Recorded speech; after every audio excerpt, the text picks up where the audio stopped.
I think there's one thing you all know about old Techne and gaming mice. That is that I do not like tiny mice. Well, that all is, okay, that was supposed to stop in frame right here. That all is going to change with the new CoolerMaster MM712. In your box, you're gonna get your mouse. I believe it also comes in a white one. You're gonna get your detachable USB-C cable, your dongle, and then your little adapter, some paperwork that you really don't need, and then some grips for 1, 2, and then your sides. And they're actually fairly nice, thick grips, but I really didn't need them. Now, taking a look at the dimensions of the MM712, I'm sure we're all very familiar with it, right? 710, 711. Now, whenever we slap it on the weight on the scale, slap it on the scale here, we are going to get 56.2 grams. Now, our dongle's out, but you do have this door on the back, which you can remove. It's very tiny, very light. Does it even weigh anything? Yeah, 0.2. So now when we slap it on here, we're gonna get 55.5. Is that right? Let's make sure we're at 0.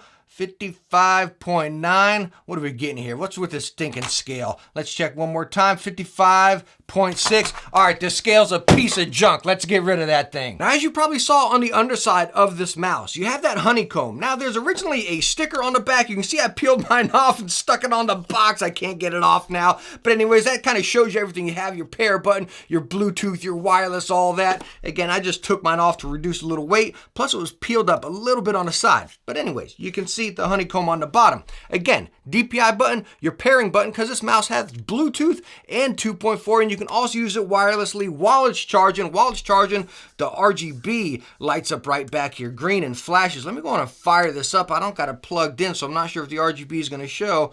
Let me see. Oh, you know what? Actually, you can adjust the RGB right on the mouse. There you go. You hold down that side button, bam, RGB right there. Get into a different effect, bam, just like that. You can also hold the front side button, bam, hit that, and then just switch your color as far as a solid. But me personally, I just leave the RGB off because it looks stinking sleek. So a couple things you're probably catching right here that I absolutely love is the solid shell. Y'all remember my 510 video? I couldn't stand it. Number one, it was quite cranky and creaky of a product, but my pinky would always get stuck in them stinking holes. I couldn't stand it. Now, talking about the build of the 712 right here, holy smokes, yo, this thing is incredibly solid, really solid. Now, I don't know if we want to call this as far as the, holy smokes, I'm all mixed up here. I don't know if we want to call this as part of the, refresh.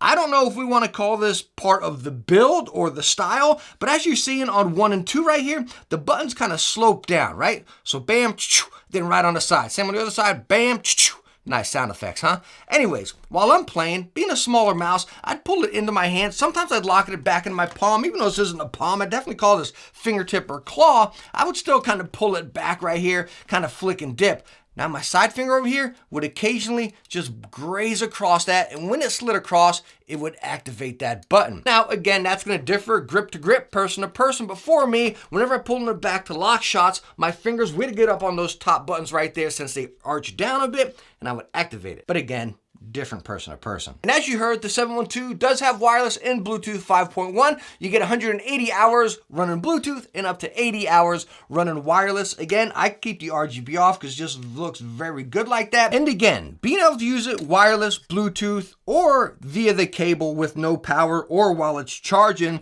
the cable is, again, it's a wireless cable, right? We can't expect the best out of it. But anyways, when you plug it into the mouse, really cool touch they did right here.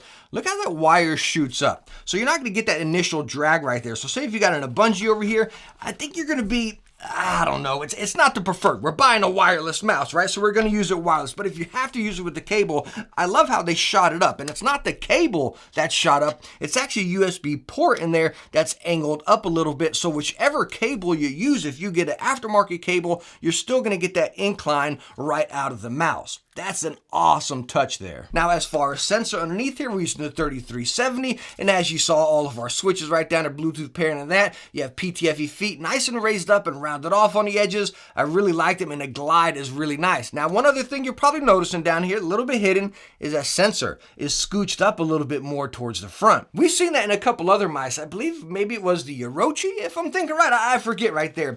But anyways, that's different for some people because, number one, come over here, take a look at my death Death Adder. This will give you a good example. So here's my Death Adder V3 Pro, V2 Pro, whichever stinking version it is, right? You look at that sensor, smack dab in the middle. This one is right up top. Do you notice a difference with that sensor placement?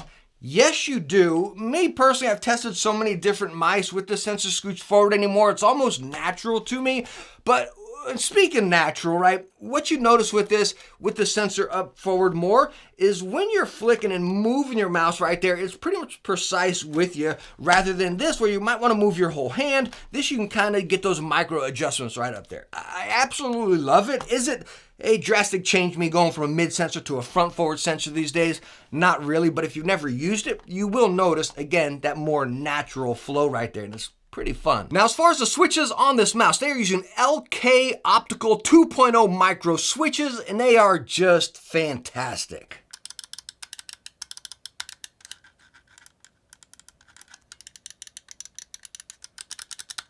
So very clicky, as you're hearing right there. You really get a pronounced click, not too much excess travel either way. Bam, right down there. Not much wiggle up to whenever you're moving. Really nice. And the scroll wheel, you got like that rubber texture over it.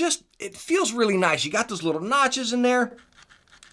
You can hear it's not loud. It's fairly smooth. I compare it almost to like Glorious scroll wheel, kind of. It just is a very comfortable scroll wheel to use. So with me talking about the 712, what am I liking about it, and why did I actually enjoy this as a small mouse? Actually, the first mouse I truly enjoy and want to use more. I've never had that with a small mouse before, right?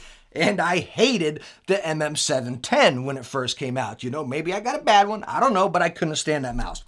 Why I like this mouse so much is the hump, the build, just the feel in the hand. Again, let me pull out my Death Adder, guys. You all know I love plump ergo mice. I love how they fill out my hand. I can pull it back, really lock it in. I play Halo and Destiny, and Call of Duty are pretty much my prime games right now on PC. And I just love that control. But I still got that right here. Again, I can pull it back in my palm like I stated before. I can bring it up here, quicken and flicking. That forward sensor just feels more natural and it really flows. Again, it just fits great in the hand. And when you look at them like this, you look at it as a small mouse. Like, yeah, it's clear as day smaller than a Death Adder. But as you can see, you still have a nice prominent hump back there. And it's going to really suit you for a lot of different play styles, a lot of different grips and hand shapes right there. So is it a Death Adder? No, it's not. It's completely different. Why I'm showing you this is my main, and I want to give you that example from someone that really loves a plump ergo mouse to this.